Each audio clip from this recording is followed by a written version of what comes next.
evening. My name is Guion Foreman, president of the Chicago Police Board, and I am calling the board's June 16th public meeting to order. To protect the public's health in response to the COVID-19 pandemic, this meeting is taking place remotely. Pursuant to the Illinois Open Meetings Act, I have determined that holding this meeting in person is not practical or prudent. The city of Chicago remains subject to the governor's disaster proclamation due to the COVID-19 pandemic, and the disease continues to be a threat, especially to the unvaccinated and people with certain health conditions. We are therefore having the meeting remotely this month. The meeting is open to the public via video and audio conference and is being carried live by CAN TV. Members of the public are on mute in order to reduce background noise and disruptions. We have a court reporter making a transcript of this meeting. In addition to the police board members, we have several city officials here with us this evening. I will begin by taking attendance so it is clear who is participating in this meeting. Please say here after I read your name. Police Board Vice President, Paula Wolf. Here. Board Member, Stephen Block. Here.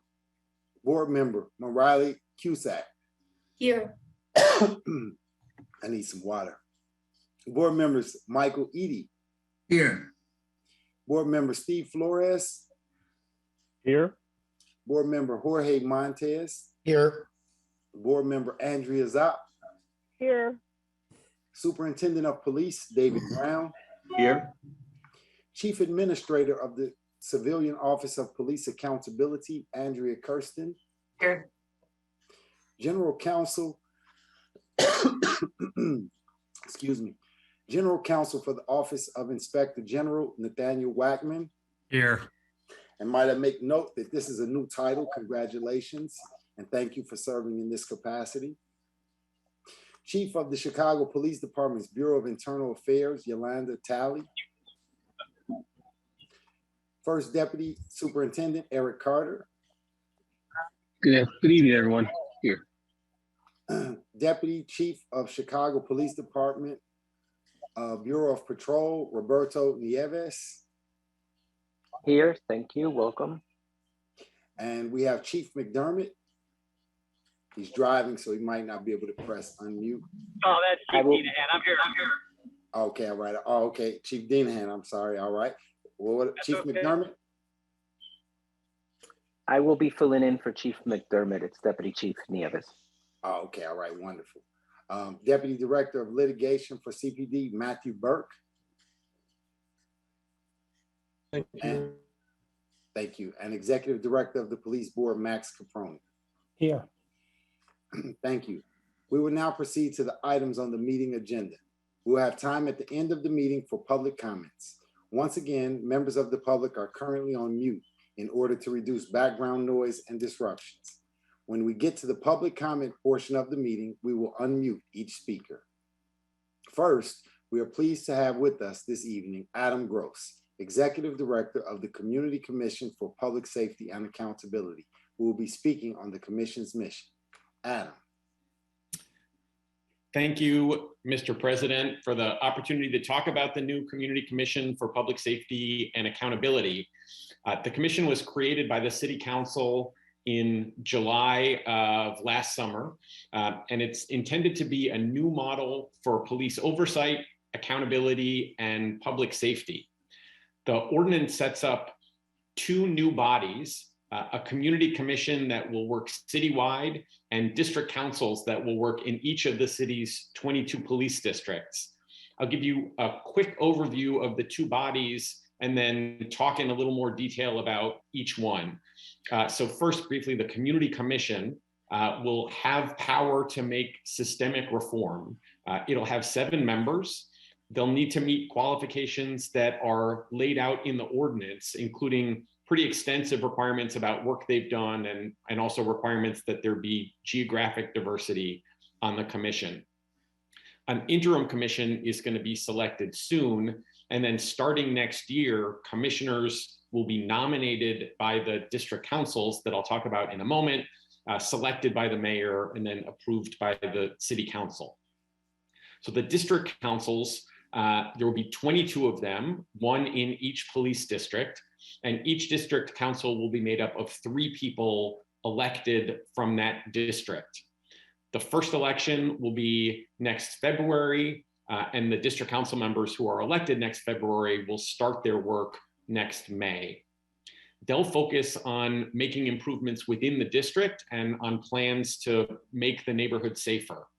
They'll work to engage a lot of people in the district and to engage with police officers and command in the district. And the district councils will also be connected to the citywide community commission and help to make sure that the commission's work is rooted in knowledge of what's happening on the ground and what people in neighborhoods across the city are concerned about. So I'll talk in a little more detail now about the commission. The ordinance sets out a couple of goals for the commission. They include, first and foremost, increasing public safety, also building trust between the police department and the people and communities it serves, increasing public support for police department policies and activities, improving interaction between police officers and residents of the city, and increasing accountability. So how is the commission going to accomplish those goals? The big idea is that the commission, with deep engagement from people across the city, will play a big role in picking key leaders, in helping to set policies and priorities, and then holding leaders accountable for those policies and priorities. And the idea is that by doing that with a lot of community input and in collaboration with the police department, the commission will create more trust between the department and the people it serves, build more legitimacy for the police department and its policies, and make civilians and police officers safer. The commission is going to be different from existing oversight bodies. So we have COPA and the police board, which are mostly about investigating whether a police officer did something wrong and determining whether and how they should be punished. That's sometimes referred to as back-end accountability. It's about what we do on the back end after there's some allegation that a police officer has done something wrong. The commission, similar to the inspector general, is supposed to focus more on front-end accountability, to try to address problems before things go wrong, to look at systems that may be frequently producing bad outcomes and trying to make changes to improve those systems. So what powers is the commission going to have to do that kind of work? First, the commission is going to play an important role in selecting and potentially removing the police superintendent, the head of COPA, and members of the police board. It'll set police department policy, accept policy that's covered by the consent decree. It will, in collaboration with the police department and COPA and the police board, establish annual goals for those entities and then evaluate the progress that they make towards achieving those goals. It'll review and comment on the police department budget each year before the city council votes on the budget. And it'll work in a whole bunch of ways to promote community engagement and transparency. Couple more words just on the policymaking power. The likelihood, I think, is that the police department will still draft most policy, maybe all of it. The commission is authorized to draft policy. Whenever policy is drafted, either by the police department or the commission, the ordinance requires the police department and the commission to come together to talk about it, to work to resolve differences, and to build consensus. And there really is a big focus in the ordinance on building and reaching consensus. At the end of the day, in order to become official policy, though, you'll need the vote of a majority of the commission. And just like any ordinance that's passed by the city council, the mayor will have the power to veto a policy that's passed by the commission, though the city council can override that veto, again, just like anything that the mayor vetoes by a 2/3 majority vote. There are all sorts of checks and balances built into the system. So the district councils, as I mentioned, they'll be created in each of the city's 22 police districts, and they'll be made up of 3 people who will be elected in regular municipal elections. Members of the district councils will serve 4-year terms. They'll work to build stronger connections between the police and community in each police district. The goal is really to make community members real partners in making the neighborhood safer. They can work with the police to solve problems and to help set priorities. They'll also hold meetings at least every month where residents can work with the police on local initiatives and raise and work to address concerns about policing in the district. They'll also work with community members to get input on police department policies and practices. And they'll provide feedback to the commission, the citywide commission, about what's happening on the ground and help to ensure that the commission's work is rooted in residents' concerns and priorities. And there's going to be a formal process to do that on a regular basis throughout the year. And then, as I mentioned earlier, the district councils will play a key role in choosing the members of the community commission. They'll come up with a short list of candidates. The mayor will choose from that list, and the city council will vote to confirm. So at the end of the day, you have members of the commission who've been first identified by folks elected within communities around the city, then selected by the mayor and approved by the city council. So all of the people on the commission have buy-in from all of those people and entities. The ordinance also creates a staff to support the work of the commission and the work of the district councils. That's the work that I'm doing as executive director of the commission, and I'm working now to hire staff to do that work. We'll eventually have a staff of probably 25 to 30 people to support all of that work. And the process to select an interim commission is underway. The city council had an open application process. They nominated 14 people to serve on that commission. That list of 14 names went to the mayor, and the mayor is now in the process of choosing 7 of those 14. I would expect sometime by late summer or early fall, no later than that. Members of the commission will have been selected, and that work can begin. And then starting soon, we'll be working to spread the word about the district councils and the elections next year to encourage people to participate, and whether as an elected member or as an engaged community member, to be deeply involved in that really essential work to strengthen and improve relationships with the police department at the local level. That's the broad overview. Thank you so much for giving me this opportunity, and I look forward to attending meetings going forward. Thank you very much, Adam. Thank you for coming here today. You know, it's new, right? And anytime we're introducing something new, it's going to be a learning process for all of us. And you know, the commission will be a part of this police accountability process. We're looking forward to working with you to make this system better. Paula. Yeah, thank you, Adam, for coming. I'm curious, could you give us all an example or two of what kind of policy the commissions would be making? Or suggesting, not making. So it's basically any general order that the police department is developing, except those that are governed by the consent decree, will need to run through the commission. So for the public who are not so familiar with the general orders, could you just give a couple of examples of what level of policy a general order would be? Wow, there are lots of things that fall into that category. So it's for not, example, I'm sorry, it's not as easy as the Celtics versus the California Sun. So something that has been in the news recently, for example, a foot chase policy would be a policy that could be developed by the police department and then reviewed and voted on by the commission.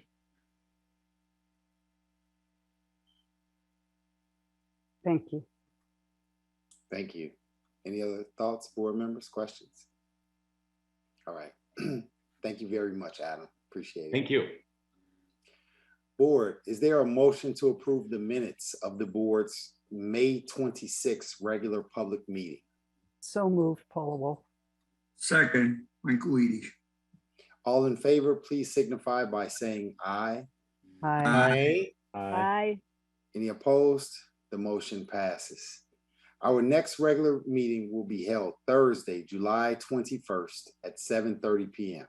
Whether this will be an in-person meeting or a remote meeting will be determined closer to the meeting date. The police board meets in executive session to consider personnel matters and litigation. Those discussions are closed to the public as authorized by sections 2C 1, 3, 4, and 11 of the Illinois Open Meetings Act. A summary of items discussed in the executive sessions is posted in the minutes of the meetings on our website. Is there a motion to close those sessions as authorized by the Open Meetings Act? So moved, Paula Wolf. Second, Michael Eady. All in favor, please signify by saying aye. Aye. Any opposed? The motion passes. Earlier today, the board, as authorized, as required by the Illinois Open Meetings Act, met and considered minutes and recordings of all past closed meetings to determine whether the need for confidentiality still exists. The board members unanimously agreed that it continues to be necessary to keep confidential the recordings of its past closed meetings and portions of the minutes. As previously announced, the board now makes publicly available portions of its closed meeting minutes. These minutes are included in the blue book that is posted on the board's website in advance of each public case. We have several police disciplinary cases on the agenda this evening.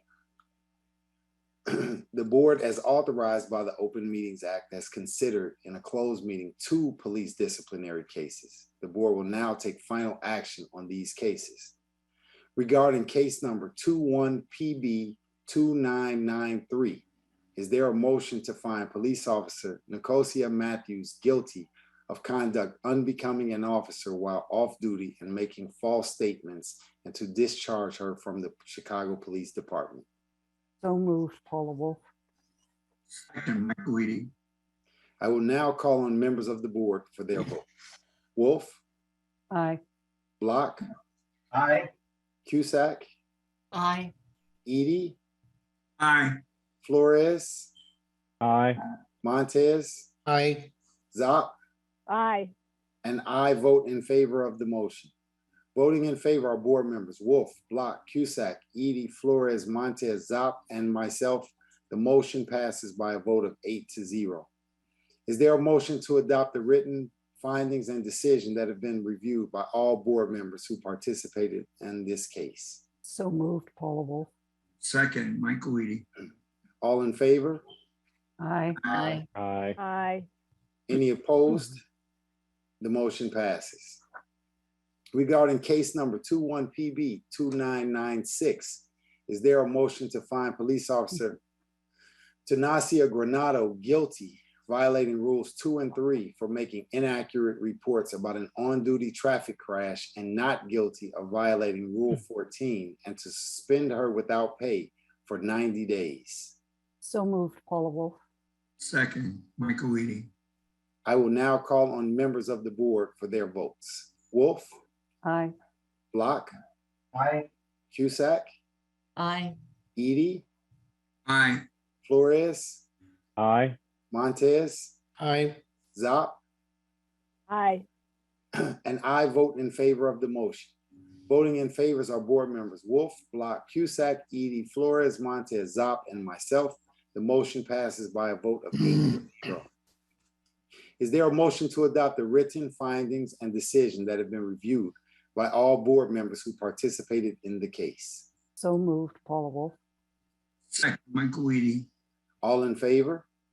Aye. Aye. Any opposed? The motion passes. The written decisions in the cases on which the board took final action this evening will be entered as of today's date, sent to the parties, and then posted on the board's website. There are also two announcements of disciplinary rulings on the agenda tonight. Board members Zop and Montez will make these announcements.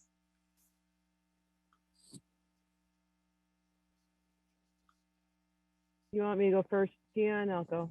Sure. Okay. I was randomly selected from the police board's membership to consider one matter on which the chief administrator of the Civilian Office of Police Accountability and the superintendent of police did not agree regarding the discipline of 3 sergeants. Sorry. In request for review numbers 2209 through 11, the chief administrator recommended that Sergeant Matthew Kasput be suspended without pay for 90 days for use of excessive force, and that Sergeants Alan Finley and Zachary Rubald, excuse me, each be suspended without pay for 180 days for failing to intervene in or report misconduct during a downtown protest on May 31st, 2020. Excuse me, I'm so sorry. The superintendent did not agree with the chief administrator's recommendations. The superintendent recommended that the excessive force allegation against Sergeant Kasput be not sustained and recommended that Sergeants Finley and Rubald each be suspended for 30 days. Considering this matter, it's my opinion that the superintendent met the burden of overcoming the chief administrator's recommendations for discipline of all 3 sergeants. A copy of the written opinion will be posted on the board's website as required by the municipal code.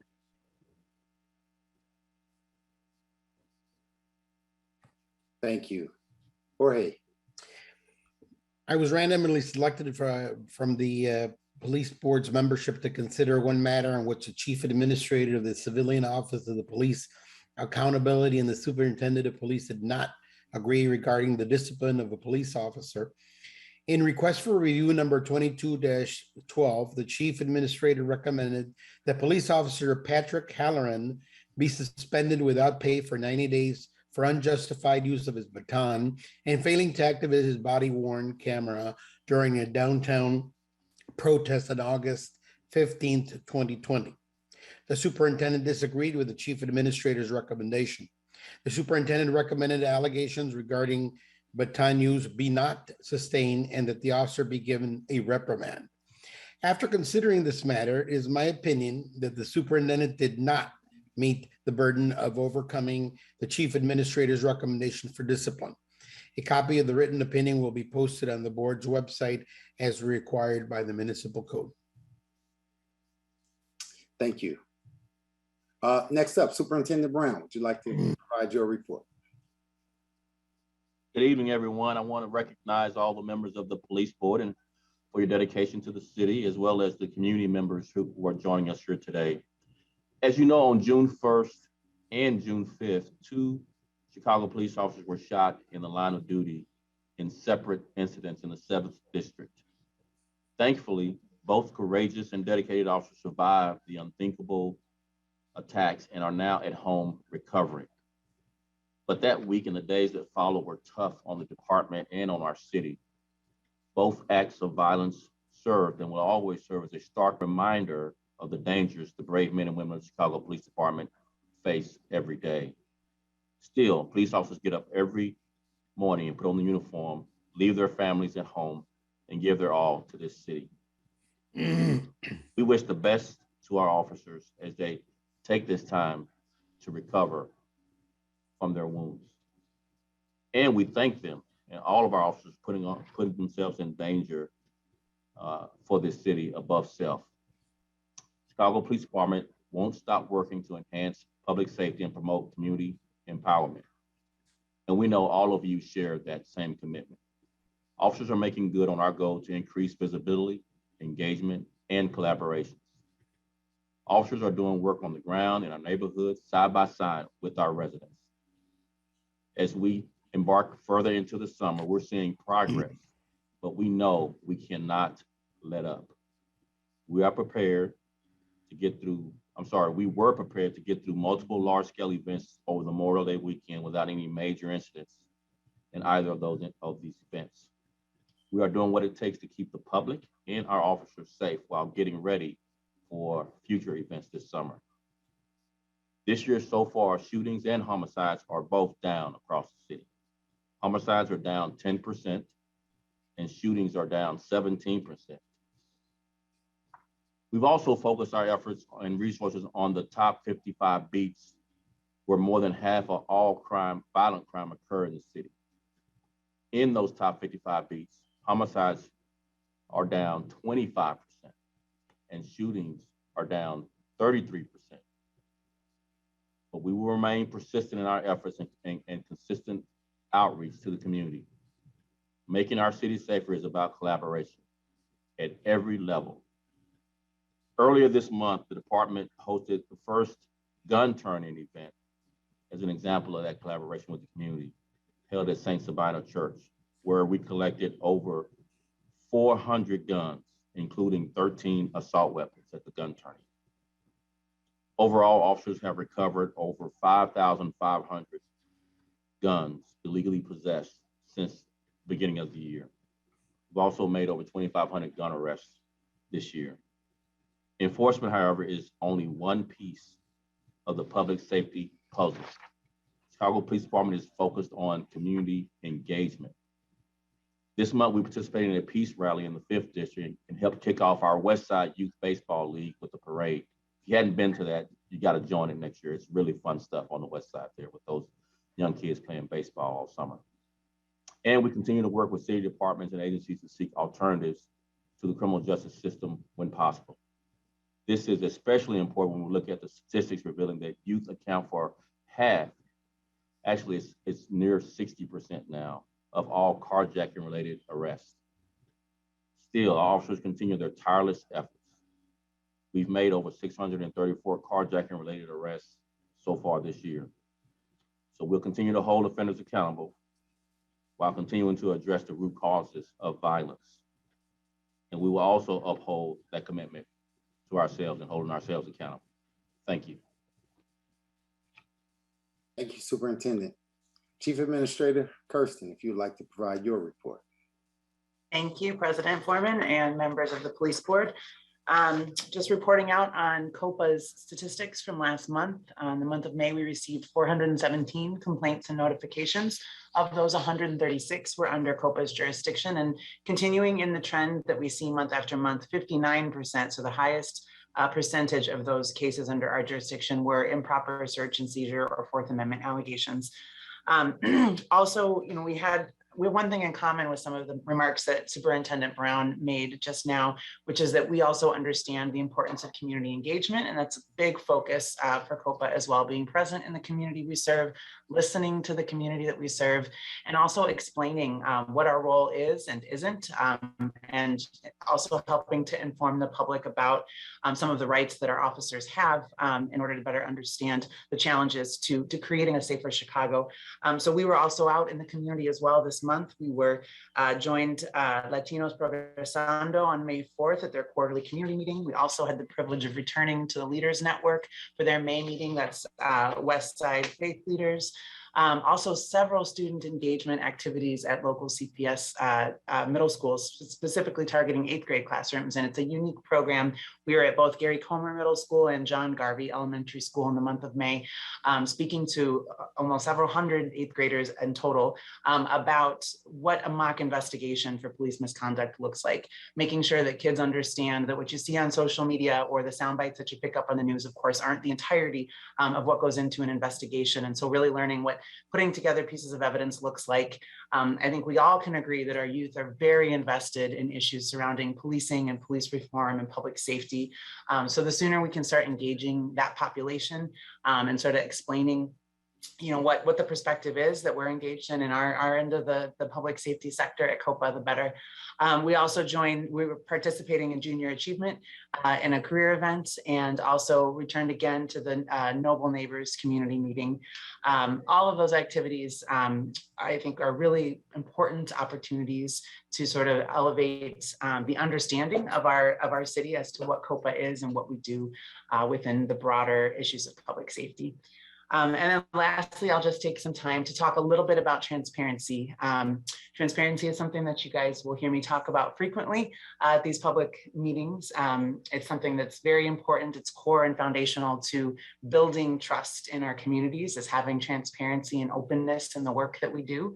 It was a signature of our budget last year, creating a transparency unit to sort of further and speed up the manner in which we deliver transparency around our cases, around our video releases, and wanting to really highlight on another element of transparency, which is the release of our summary reports of investigation. There's been 2 high-profile cases recently where I think there's been a lot of questions and sometimes misunderstanding in the public about when we can or can't, or when we should or shouldn't release a summary report of investigation. And for those that may not be familiar, a summary report, or an SRI for short, is the written summarization of all of the investigative steps that went into our investigation, the allegations that were served against officers, if any, and what our findings or outcomes, as well as disciplinary recommendations, if any, in a given case. Under our ordinance, the municipal code lays out that COPA is to make available to public inspection all of our summary reports of investigation, but that comes with rules. It comes with some contours and some limitations around how we do that. So when we conclude a report at COPA, of course, that's not the final say. Those reports go to CPD for their review. And after that, if it's a serious allegation with serious disciplinary recommendations, it comes here to the Chicago Police Board. But we can't make those reports public until officers have had the opportunity to be served with that discipline. So when it's a police board case, we can't publish the reports until that officer has been served through DOL, the Department of Law, after they prepared charges and filed them at the police board. And sometimes that can take months from the time COPA and the superintendent have reviewed and decided on the recommendations for discipline. Also, if it's a case with less severe disciplinary recommendations, we still can't publish our report immediately. Those officers have to be served at the district level with their suspensions or their reprimands or whatever the discipline was before COPA has the ability to publish. And when you have cases, and we have many cases like this that involve officers that are facing very significant discipline consequences, meaning they're cases that will be before the police board, and other officers in the same incident that may be facing much less severe consequences like a reprimand or a violation noted, or one-day suspension, we can't publish those reports until all of those officers at the various levels have been served with their discipline. So, in many of these high-profile cases, one of which would be the incident at Brickyard Mall, that summary report was concluded. That's a case that arose out of the protests from 2 summers ago. That summary report was concluded last September, but it's just now this week that we're going to be able to start making that public. And so I like to take the opportunity to kind of explain that process a little bit. Another high profile example of that would be the incident that occurred on North Avenue Beach last summer involving a young woman, Miss Brown. And although that officer's charges never ended up being filed at the police board, because we learned last month at the hearing that he had resigned, it is because there are other pieces of information happening that also impact our ability to publish our report. Specifically, it became news this week that officer was criminally indicted by the Cook County State's Attorney's Office. When things like that happen, that also impacts our ability to release summary reports. I know there's some folks on the call tonight from the public who may have more specific questions about that. It doesn't mean that the report isn't to be released, but it means that COPA has an obligation to ensure that our work at the administrative investigation level in no way impedes or undermines the integrity of a potential criminal prosecution. And so that will change the timeline in which we release a report. And sometimes it means we have to make additional redactions in order to keep private information that could otherwise influence an ongoing criminal prosecution. So again, it's kind of a big picture overview of the complexity of what delivering on our transparency obligations often looks like. But we're just very aware that the public often has questions, and we want to be available to try to answer those complex questions and try and break down the information so that everybody's operating on the same understanding. So thank you for allowing me to take the time to go through that tonight. Thank you. Now, we don't have to do this right now. So I know members of the public have questions, but sometimes we have questions, the police board members. And you mentioned a couple of cases, maybe it took 2 years, but there are others that take significantly longer. We recognize that it's a complex process. The superintendent is involved, the law department is involved. We now have the commission that's involved. And so one of the things that, from our side, that from a perspective of fairness to the officers, fairness to members of the public, we think it's critical that these processes are efficient and it gets through it. We have members of the public who come for years and ask the same questions. And so we would like to encourage these processes to work as efficiently as possible. It's not just COPA, it's not just CPD, it's not just the law department, not just the police board, but it's kind of incumbent upon all of us to make sure that we keep these processes moving in an efficient way. Paula, I saw you had your hand raised. Yes, and this is something for a later board meeting. You do point out regularly at these meetings that a large proportion of your cases are Fourth Amendment search and seizure. Would it make sense at one of our meetings to have a presentation, talk about how we compare with other jurisdictions, and are there ways that we could address that? Sure, and I think absolutely. I think I'd love to have the opportunity to do that, and then also to provide probably some greater context on what ends up happening in a lot of those cases. Because again, we're reporting on what citizens are complaining about. What are their concerns when they're calling COPA from the month prior? That doesn't always necessarily translate to even an allegation of misconduct, let alone a sustained allegation of misconduct. But I think that's not really the end of the story. I think it's important for the police department to understand where this friction is kind of coming from. And that's why we have talked on these meetings and in other forums about the need for COPA to be able to provide at the district level sort of a breakdown of what's coming in the door and where and how, so that may better inform the way that they are communicating with their officers and commanding the officers in those districts. So that if we can identify repeat occurrences, that may mean a couple of things. It may mean we need community engagement strategies there. It may mean we need to have, commanders that want to reevaluate how they're deploying resources. But regardless, I know that we can't wait 2 or 3 years for a conclusion of an investigation to be all that is communicated between COPA and CPD. That certainly doesn't move us very far forward in achieving greater public safety. So yes, I'd be very open, Paula, or anyone else that wants to have more presentation or more information on that specific topic. Thank you. Other members of the board? Thank you. I will now call upon members of the public who signed up in advance to speak. To make sure we have time to hear from all speakers, there's a 2-minute time limit on comments. Callers, you can unmute yourselves by pressing *6. And our first speaker is Isaac T. Troncaso. Nailed it the first time. Appreciate it. It's great to see you all. For those who don't know, I'm a member of the Chicago Youth Council for Police Accountability. So just reporting in, we attend these meetings every now and then. For anyone who's not familiar, we had our inaugural panel series a few weeks ago, and we were very glad to have a number of stakeholders from the community, including our fearless leader, President Foreman, Director Glenn Brooks, representatives from the Mayor's Youth Commission as well, the UChicago Crime Lab, mental health experts, the former Inspector General, the city's Senior Director of Youth Policy. So really a wide variety of stakeholders. And for anyone looking to get involved and engaged with the youth voice, highly recommend maybe becoming one of our future panelists or attending another event. We're currently formulating our next project, so just wanted to report in. Thank you so much. Thank you.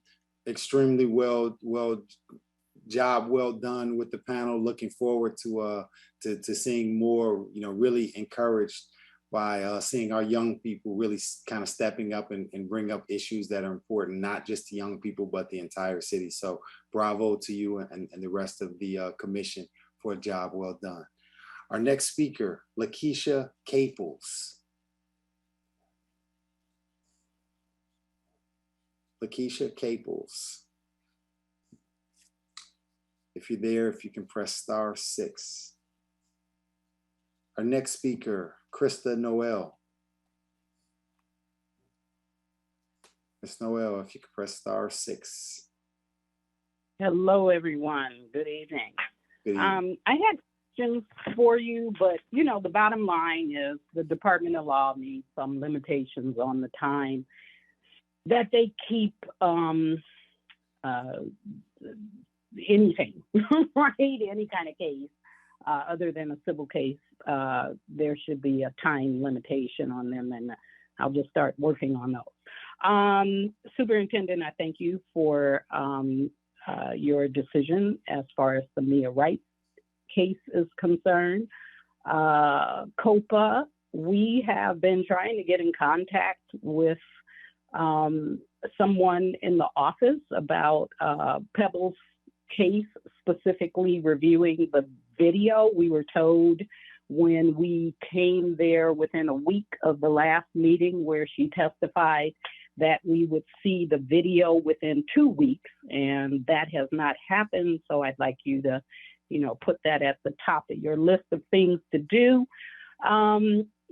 Whoever is the executive director over the new commission, the foot pursuit policy is actually under the consent decree, so you would not be reviewing the foot pursuit policy as an order if it is true that the commission is not responsible to look at and determine any policies under the consent decree. And then the last thing I have to say is that all of this that is being done, although you see all these white faces and positions of power, it is because this particular issue is Black-led. There would be no consent decree without Black leadership. There would be no new commission without Black leadership. Those 21, 22 people who are supposed to be representing the community, that was written by Black leadership. I want to see more Black faces in positions of leadership. For some reason, I don't know why, there is this trust of white faces to lead issues that are disproportionately affecting Black and brown people. I want to see that change. You can trust us. We know a lot. We are very well educated as most white people now. So that is what I want to see moving forward. I want Black faces and brown faces when we are behind the policies, practices, and procedures that are moving forward. Thank you. Thank you. Krista, hold on. Don't go off yet. So you brought up an issue that we talk about a lot. We don't have any answers, but I want to bring it up here for us, something for us to think about. You talked about the law department should have a certain period of time in which they bring cases forward. Right. So one of the things that we struggle with, and Adam, your commission will struggle with this, and we all have the ability, COPA, you all have the ability as well to recommend policy, right?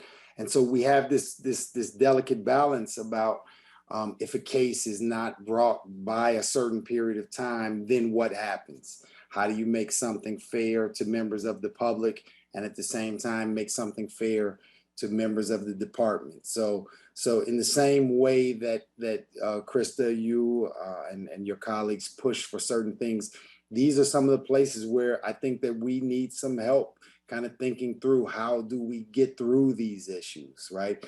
To be able to say, well, if a case isn't brought by a certain time, then the case goes away. That's not fair to anyone either. And so these are complex. So I would love to be able to spend a little time thinking through some of these issues with you. Chief. Thank you. I did just want to note there is a proposed ordinance amendment that would put a time limit. It's before City Council. They're trying to get it out of Public Safety Committee. It's Alderman Matt Martin sponsored the ordinance that puts a time limit on the amount of time that the Department of Law has before they have to file charges before the police board. So it's not going to solve all of the problems that Ms. Noel mentioned, obviously, but that is a component. And so if you want to learn more about that ordinance, I recommend you talk to your alderman. Thank you. All right, our final speaker, Mr. Robert Moore.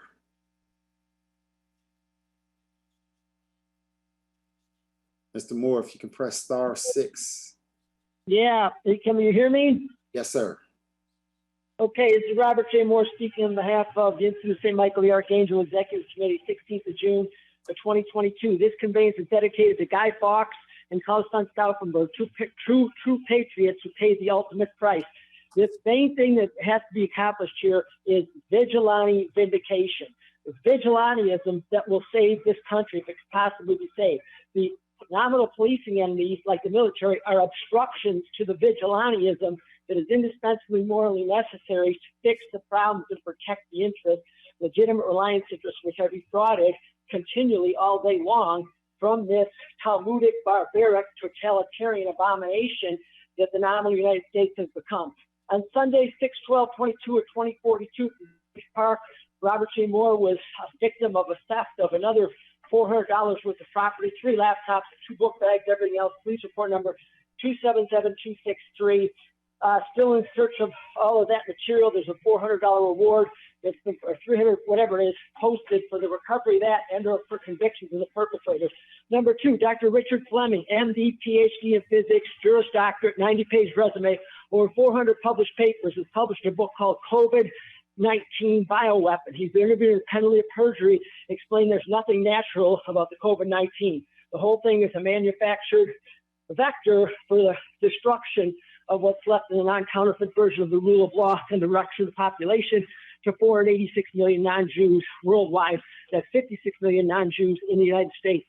Todd Callender, disability rights attorney, class action lawsuit. There's now 500,000 active military members who are on that about the monstrosity of the vaccines to which they've been subjected. He also goes into the medical battery, medical murder, and other crimes that are being perpetrated in the protocol that's implemented on people who go to emergency rooms and hospitals throughout this country. Dr. Peter Arvadas, COVID-19, identification of its actual constitution Thank and you, Mr. origin. Moore. To Chicago's children. Thank you, Mr. Moore. Hello. At this time, all members of the public who signed up to speak have been called. Is there a motion to adjourn? So moved, Paula Wolf. I'm sorry. Yes, second, Mike Guidi. Thank you. The motion passes and the meeting is adjourned. I wish everybody peace and safety. Father's Day. Happy Father's Day. Great call. Happy Father's Day.